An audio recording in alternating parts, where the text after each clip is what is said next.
Greetings fellow souls. In this video I'll attempt to be teaching you how to run MS-DOS games, not using emulation but fairly accurate hardware. We're going to be using a PCI based Pentium 4 system.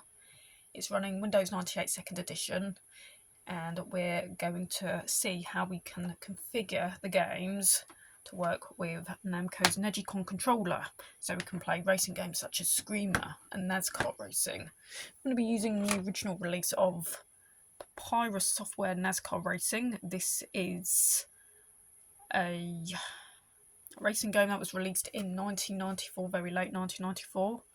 One of the first PC games to use texture mapped polygon graphics. Now, bearing in mind that that kind of technology had only been released, well, it'd been introduced about a year earlier in the mainstream gaming scene via Namco's Ridge Racer. That was released in the arcades in 1993. Although you could consider Sim Drive, which was sort of like an earlier prototype of Ridge Racer that was available, I think, in late 1992. Anyway, fairly newfangled technology for the time.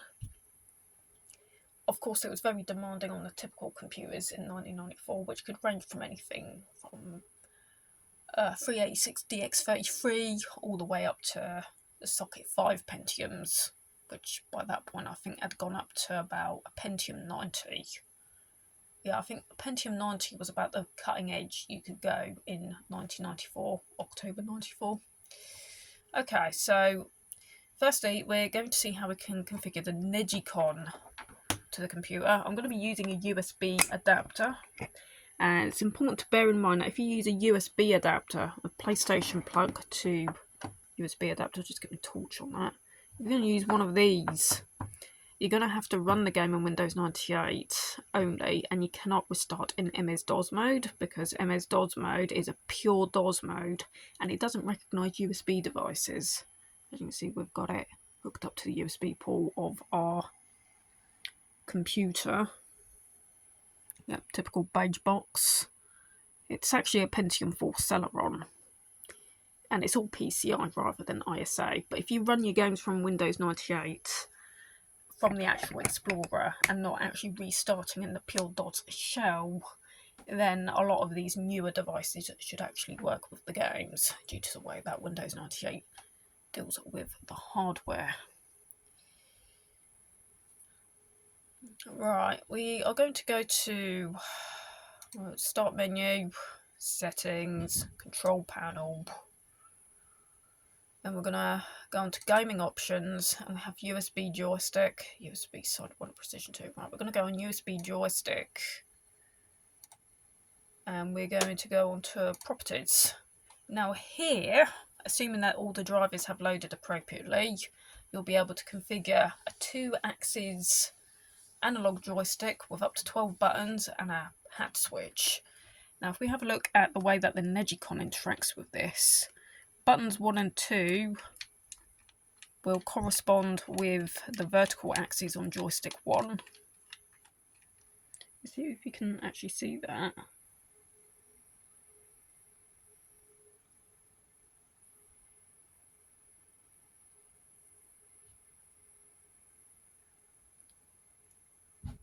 Right, button 2 refers to down, button 1 refers to up. And if we twist the controller, it goes side to side. In addition to this, if we hit any key on the directional pad, this corresponds to the point of view hat switch. So there's our analog axes. The left shoulder trigger refers to 3, but there's nothing on the controller that refers to bar 4, since the R button corresponds to button 8. A and B correspond to buttons 2 and 1 respectively, and the start button corresponds to 10. So we have 1, 2, 8 and 10.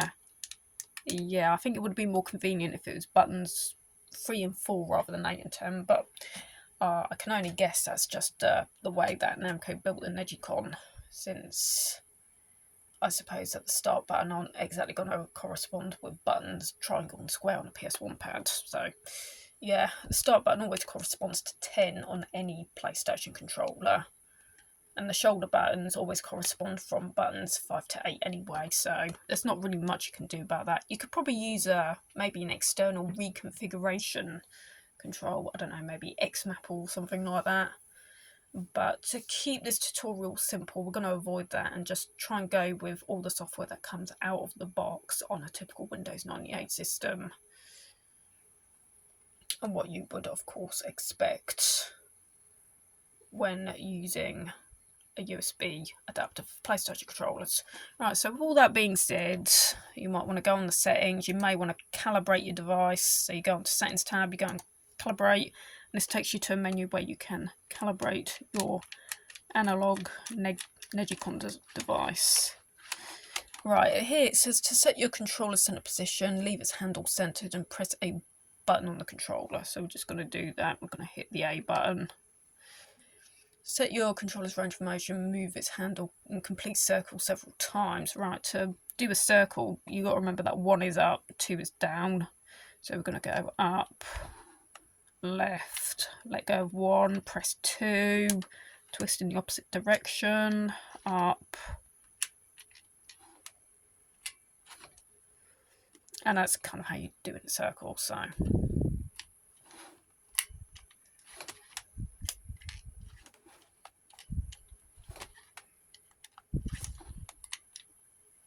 That'll do.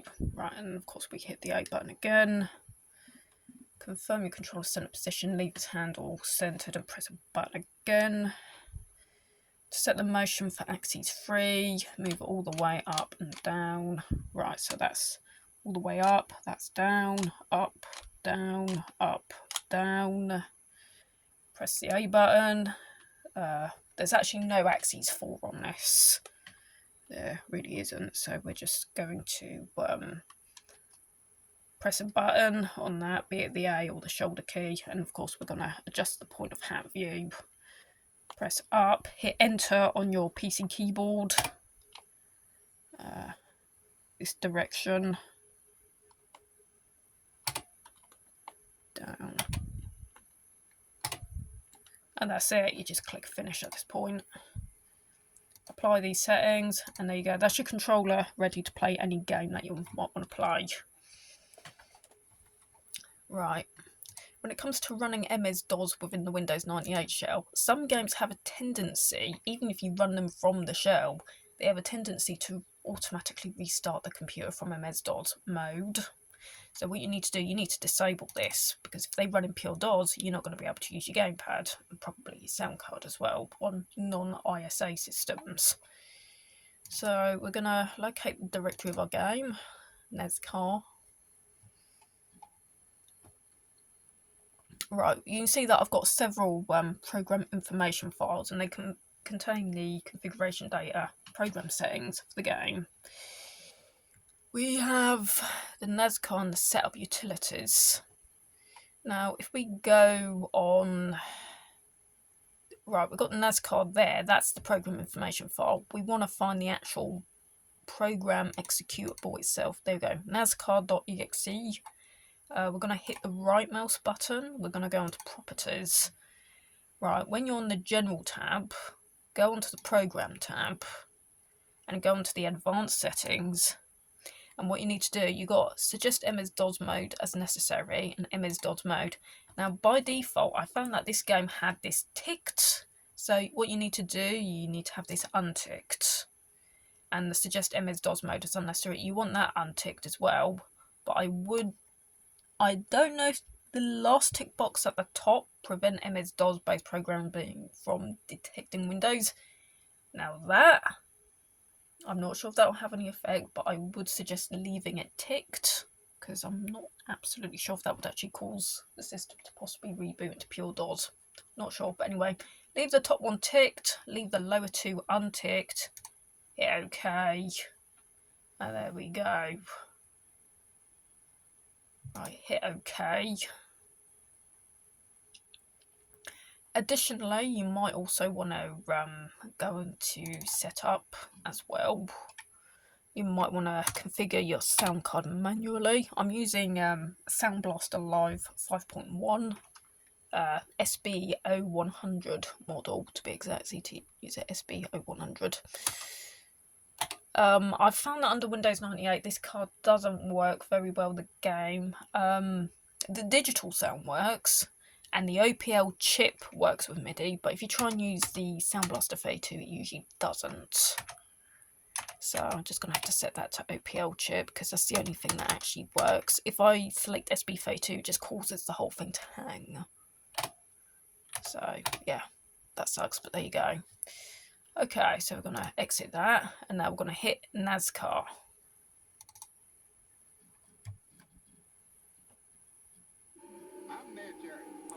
Right. This is Nascar racing.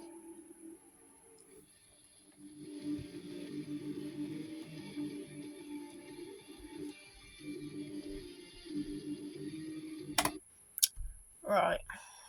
So we're going to go here. I'm going to zoom out a bit. You may want to go onto options, and you might want to configure your controller to work with something that you want. Control, calibrate joystick 1, calibrate joystick 2. Now if we go on to set controls, we have a look at steering. If you press the enter key on that, steer to the left and then to the right, and that will configure that as joystick 1, axes left and right. If you want to hit the acceleration, you want to perhaps press either 1 or 2, whichever one you prefer for the acceleration. Again, for the braking, and you'll see that will configure the joystick 1 axes to up and down respectively for buttons 1 and 2. Now, it would have been nice to use shift up on the directional keys like you do in Ridge Racer, but it's not really possible because this is configured to be a hat switch rather than, say, buttons 3 to 4, which would have been nice, but no. If you want to shift up, your only options realistically would be buttons B and A, so we would do shift up with button A, shift B for button down, and reverse one of the hat switch keys. Unfortunately, that's the issue with the hat switch. If you hit the hat switch, it will only just respond to just one button. Not all 4 buttons on the hat switch, but just one. So that's really the only good configuration you can really achieve with this game. Although the game does support a second joystick for acceleration, like 2 analog joysticks with 2 buttons each. The neGcon doesn't exactly correspond to that, so that's your gamepad configured, and it's working with the game. So options, control realism,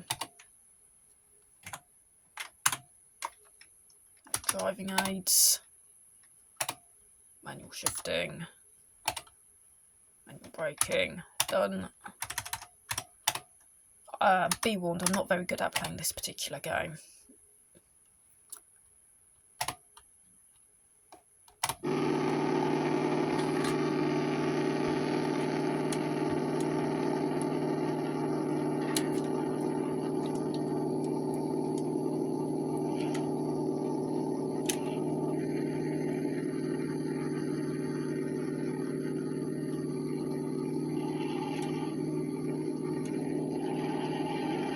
And there we go, we're playing your 1994 MS-DOS PC game using a neGcon.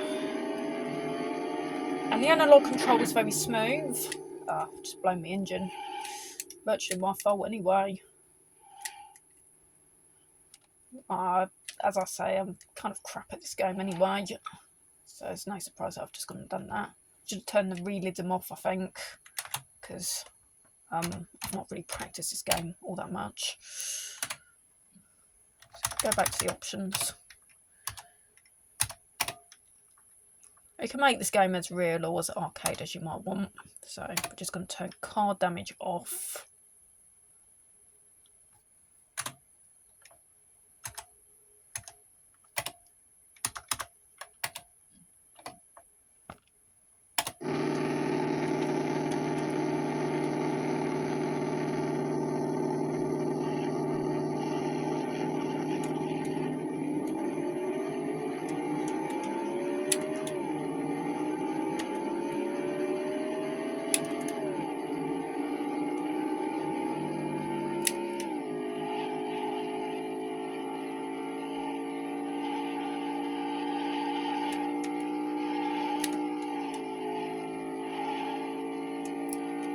And yes, the game controls very well, very nice. Like, perhaps you might want to have a go with the Screamer demo as well, since that was always a very Ridge Racer influenced game in terms of its style and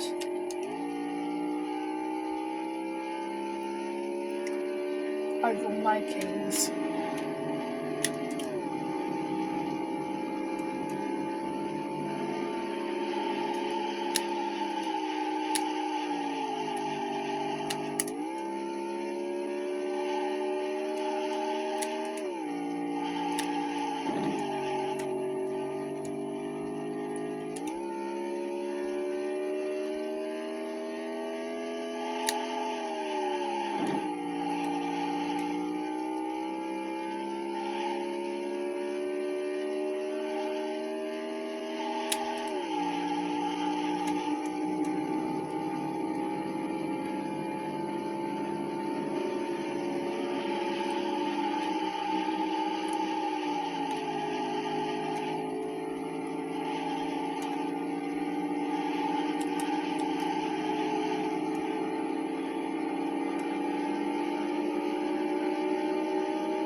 Right, having a run of the setup program that comes with the Screamer demo, we have a system info like this.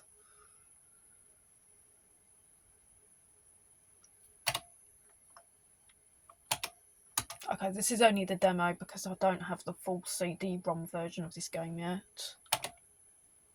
Okay, right, from here we can try going, okay, press enter to set the key that you want for accelerate. There we go.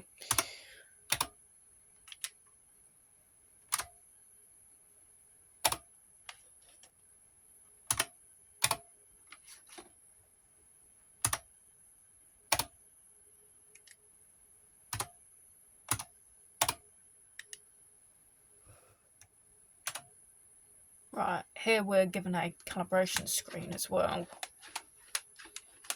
Move the joystick to all its extremes. There we go. And it gives an idea of its, and then you can just center that, leave it all released, hit the enter key. Sound Blaster.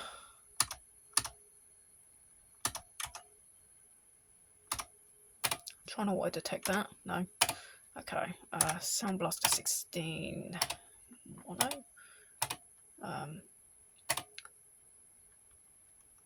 16 stereo. 260.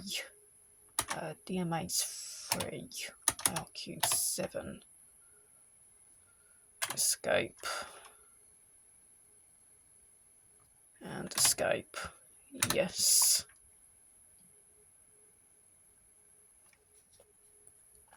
Alright, cannot save controls to the configuration file. I don't know why. It must be, maybe it's a demo. I don't know. Maybe I should check if the right folder, the folder is actually write protected. Properties. No, it doesn't say that it's write protected. Configuration file.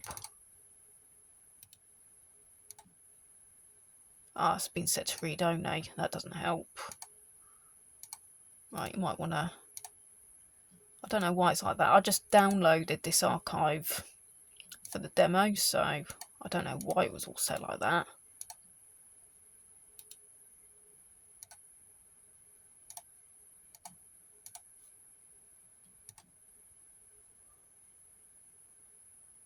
Oh, looks like we're going to have to run that again. This is stuff that you just have to be really cautious with when you download game demos and the likes on the internet.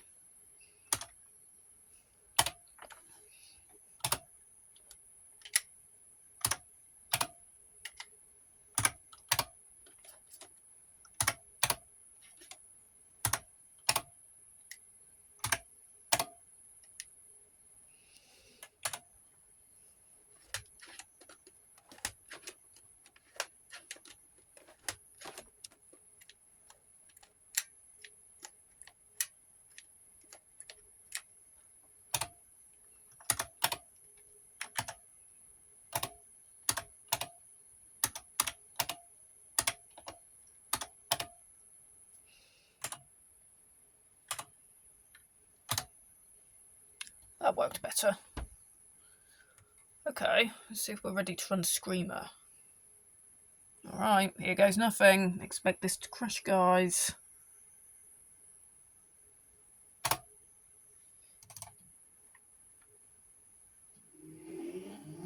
Oh, we have some luck.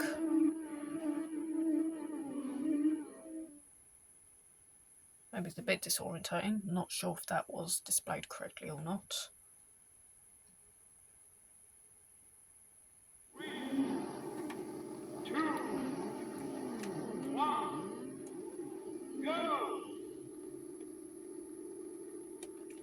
Some sort of attract mode.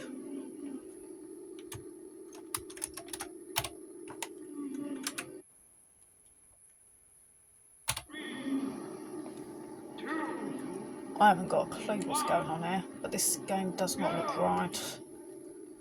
Right, this is what happens if you try and run the Screamer demo on a Pentium 4 Celeron 1.7 GHz with an NVIDIA GeForce 2 MX400 on a PCI slot. It becomes an unplayable mess.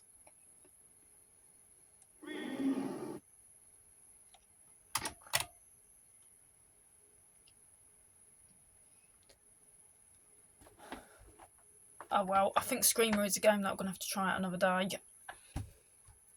But this does give you an idea on how you can set up DOS games on a somewhat later DOS system. I mean, the Pentium 4 platform is really the last platform that can natively run Windows 98. There are plenty of chipset drivers for the motherboards of that era, since Windows 98 wasn't discontinued till 2006, which would have been the point when the early dual-core processors came out. And for the most part, you can use PCI soundcards, you can use USB control pads, and I think that's about it for today's video. At least we got to see Nascar in action. Full sound and nice controls, courtesy of this little legendary device. So that will be that. Take care, fellow souls, keep on rocking, and I'll see you in the next video.